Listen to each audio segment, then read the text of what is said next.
కానీ సార్ ఒక ఇష్యూ ఏంటంటే యాక్చువల్‌గా ఒక గ్రేస్ పీరియడ్ ఉంటది ప్రభుత్వానికి. ఒక హనీమూన్ పీరియడ్ ఏర్పడిన తర్వాత. సో, నిన్న జగన్మోహన్ రెడ్డి మాట్లాడిన మాటలు చూస్తే ఆ టైం కూడా జగన్మోహన్ రెడ్డి ఇవ్వట్లేదు. ఆయన మారడు అనేది క్లియర్ కట్ మీ మాటల్లో కూడా అర్థమవుతోంది.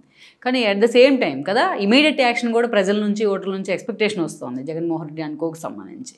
సో, అదే స్థాయిలో చంద్రబాబు మారారా లేదా అనేది కదా అసలు చర్చ ఈ రోజున. ఇక్కడ ఒక వాస్తవ పరిస్థితి ఏంటి అంటే 2019 నుంచి 2024 వరకు జగన్మోహన్ రెడ్డి గారి ప్రభుత్వం, ఆ పార్టీ, ఆ పాలకులు, వాళ్ళ సోషల్ మీడియా, వాళ్ళ వ్యూహకర్తలు, వాళ్ళ సొంత మీడియా, వాళ్ళు సాగించిన ప్రచారం, వాళ్ళు ఎంచుకున్న విధానాలు, వాళ్ళు అనుసరించిన ఒక రకమైన ప్రతిపక్షాలని నిర్వీర్యం చేయాలి, ప్రభుత్వానికి వ్యతిరేకంగా గొంతెత్తి ప్రశ్నించే తత్వాన్ని అణిచివేయాలనే విధానంతో ముఖ్యంగా ప్రతిపక్ష పార్టీలకు సంబంధించిన నాయకులను టార్గెట్ చేశారు. ప్రతిపక్ష పార్టీకి మద్దతుగా గొంతెత్తి ప్రశ్నించే తత్వాన్ని అణిచేసే ప్రయత్నం చేశారు. ఒక రకంగా ధిక్కారము సైతం అనే ధోరణి ప్రదర్శించారు. ఈ ప్రదర్శించే ప్రాసెస్లో భాగంగా కొంతమందిని కస్టోడియల్ టార్చర్కి గురి చేశారు, కొంతమంది ఆర్థిక మూలాలు దెబ్బతీశారు, కొంతమంది వ్యక్తిత్వ హనానికి పాల్పడ్డారు.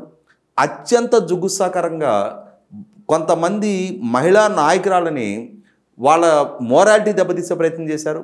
ముఖ్యంగా సోషల్ మీడియా ద్వారా ప్రభుత్వానికి వ్యతిరేకంగా ఎవరైనా గొంతెత్తి ప్రశ్నిస్తే ప్రశ్నించడమే ఒక నేరం అన్నట్టుగా, ప్రశ్నించడమే ఒక పాపం అన్నట్టుగా ఎన్ని వేధింపులకి, దారుణాలకి పాల్పడ్డ తీరు కళ్ళ ముందు కనిపిస్తూ ఉంది. అదే సందర్భంలో శ్రేణులు కూడా ఆశించింది ఏంటి అంటే వాళ్ళు అనుభవించిన వేదన, అవమానాలు, వాళ్ళకి ఎదురైన కష్టాలు, వాళ్ళ మీద జరిగిన దాడులు, దౌర్జన్యాలు, కేసులు, వాళ్ళ భావప్రకటన స్వేచ్ఛనే అణిచేసి వాళ్ళ వ్యక్తిగత స్వేచ్ఛకే భంగం కలిగే పరిస్థితుల్లో జరిగిన పరిపాలన నేపథ్యంలో కూటమి ప్రభుత్వం కనుక అధికారంలోకి వచ్చినప్పుడు, ముఖ్యంగా యువగళం పాదయాత్ర సందర్భంగా లోకేష్ ఎప్పుడైతే నేను ఒక రెడ్ బుక్ మెయింటైన్ చేస్తున్నా, ప్రజల హక్కులకి భంగం కలిగించిన, పరిధి దాటి ప్రవర్తించిన ప్రతి అధికారి, ప్రతి నాయకుడి పేరు నేను ఇందులో నోట్ చేస్తున్నా, అధికారంలోకి రాగానే వీరి మీద మొట్టమొదటిగా చర్యలు తీసుకుంటామని చెప్పిన దాన్ని ప్రజలు విశ్వసించారు, పరిగణలోకి తీసుకున్నారు. ప్రజలు ఆశించింది కూడా ప్రభుత్వం వైపు నుంచి ఇమ్మీడియట్ యాక్షన్ ఉంటుంది అని ఆశించారు. కానీ చట్టబద్ధమైన పరిపాలన జరగాలి, ఏ నిర్ణయం జరిగినా, ఏ విధానం అమలుపరిచినా కూడా అది చట్టానికి లోబడి జరగాలి అని చెప్పనే ప్రభుత్వ విధానంతో కొంత నైరాశ్యానికి గురవుతున్నది వాస్తవమే. ఒక కసితో పనిచేసిన శ్రేణులు ఈరోజు ఒక రకమైన అసంతృప్తితో ఉన్నారు. అంటే ఏ కసి అయితే ఇంతటి విజయం కట్టబెట్టిందో చాలా వేగంగా కొద్ది వారాల్లోనే అదే శ్రేణులలో అసంతృప్తి గూడుకట్టుకుంటూ ఉంది. అంటే ఇది వాస్తవంగా తెలుగుదేశం శ్రేణులు 40 సంవత్సరాలుగా ఎవరైతే కష్ట నష్టాలకు వచ్చి పార్టీ జెండా మోస్తూ వచ్చారో అదే శ్రేణులు ఇవాళ తమ పార్టీ పట్ల, తమ నాయకత్వం పట్ల, తమ నాయకత్వం అంటే వాళ్ళకి పార్టీ అంటే అభిమానం లేక కాదు, ఆ నాయకుడు అంటే అభిమానం లేక కాదు, నమ్మకం లేక కాదు, కానీ జరుగుతున్న పరిస్థితులు, పరిణామాలను చూస్తే మేము కోరుకున్న రియాక్షన్ ఇది కాదు అన్న భావనలో ఉంది. ఎందుకంటే చంద్రబాబు నాయుడు గారిని, భువనేశ్వర్ గారిని, బ్రాహ్మణిని, లోకేష్ని, పవన్ కళ్యాణ్ గారిని ఇట్లా ఇష్టరీతిన అత్యంత జుగుత్సాకరమైన భాషతోటి దూషించి హత్య చేస్తా, రేపులు చేస్తా అని చెప్పని బెదిరించిన బోరుగడ్డ అనిల్ అనేవాడు బ్రహ్మాండంగా స్వేచ్ఛగా తిరుగుతూ ఉన్నాడు. కొడాలి నాని రీసెంట్గా కూడా ప్రెస్ మీట్ పెట్టి వాడు వీడు అని చెప్పని సంబోధిస్తూ ఉన్నాడు. ఇటువంటి వ్యక్తులు చాలామంది ఉన్నారు ఈరోజు.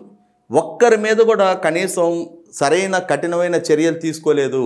ఒకరోజు నారా లోకేష్ గన్నవరం సభలో ఇదే కొడాలి నానిని అంకుశం రామిరెడ్డిలాగా డ్రాయర్ మీద పరిగెత్తిస్తా అని చెప్పిన మాటలు ప్రజలు కూడా అంత కసిగా పనిచేశారు.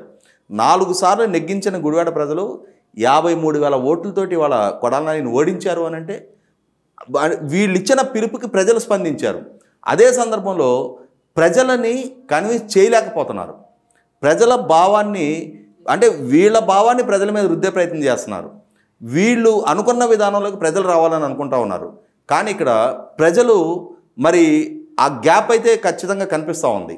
దాన్ని ఏ విధంగా అడ్రస్ చేస్తారు, ఏ విధంగా ఇక్కడ జరుగుతున్నది ఏంటంటే చంద్రబాబు గారికి అవమానం ఎదురైతే, భువనేశ్వర్ గారికి అవమానం ఎదురైతే, బ్రాహ్మణి గురించి అసభ్యంగా మాట్లాడితే ఇది మా ఇంటి ఆడబిడ్డలకు జరిగిన అవమానం అని చెప్పని ప్రతి సగటు తెలుగువాడు ఫీల్ అయ్యాడు. ఆ ఫీల్ అయిన నేపథ్యంలోనే వయసు తారతమ్యం లేదు, వాళ్ళ ఆర్థిక స్తోమతను కూడా పక్కకి పెట్టి ఒక కసిగా, పట్టుదలగా ఎక్కడెక్కడి నుంచో తరలొచ్చి ఇప్పుడు ఎన్నికల్లో నెగ్గించుకోవాలి, ఈ పాలన నుంచి ఈ రాష్ట్రానికి విముక్తి దక్కించాలి అని చెప్పని ఎవరి ఇంట్లో పెళ్లికి కన్నా కూడా వాళ్ళు ఎక్కువగా స్పందించారు. ఇది మాకొక కర్తవ్యం, మా పవిత్ర బాధ్యత ఇది అని చెప్పని ఒక కుంభమేళాకో లేకపోతే ఒక మేడారం జాతరకో లేకపోతే ఒక పుష్కరాలకు వెళ్తే ఎంత పవిత్ర లక్ష్యంతో వెళ్తారో అంత బాధ్యతతోటి కష్ట నష్టాలు కోర్చి వ్యయ ప్రయాసాలు కోర్చి వేల కిలోమీటర్ల దూరం నుంచి ప్రయాణాలు చేసి వచ్చి అక్కడ ఓట్లేయడం జరిగింది. ఇటువంటి పరిస్థితిలో వీళ్ళందరికీ రాష్ట్రాన్ని అభివృద్ధి చేయగలుగుతారని చంద్రబాబు నాయుడు గారి ప్రభుత్వం అభివృద్ధి చేస్తారని తెలుసు. అమరావతిని అద్భుతంగా నిర్మాణం చేస్తారని తెలుసు. పోలవరం సక్రమంగా సకాలంలో నిర్మాణం జరుగుద్దని తెలుసు. ఉపాధి కల్పన జరుగుద్దని తెలుసు. జగన్మోహన్ రెడ్డి సృష్టించిన ఆర్థిక సంక్షోభం నుంచి రాష్ట్రాన్ని మళ్ళీ తిరిగి ఒడ్డున పడేయగలిగే సామర్థ్యం ఉందని తెలుసు. వీటికి తోడుగా ఖచ్చితంగా వీళ్ళ మనసుల్లో పేరుకుపోతున్న ఈ అసంతృప్తిని కూడా అడ్రస్ చేయాల్సిన బాధ్యత నాయకత్వం మీద ఉంది.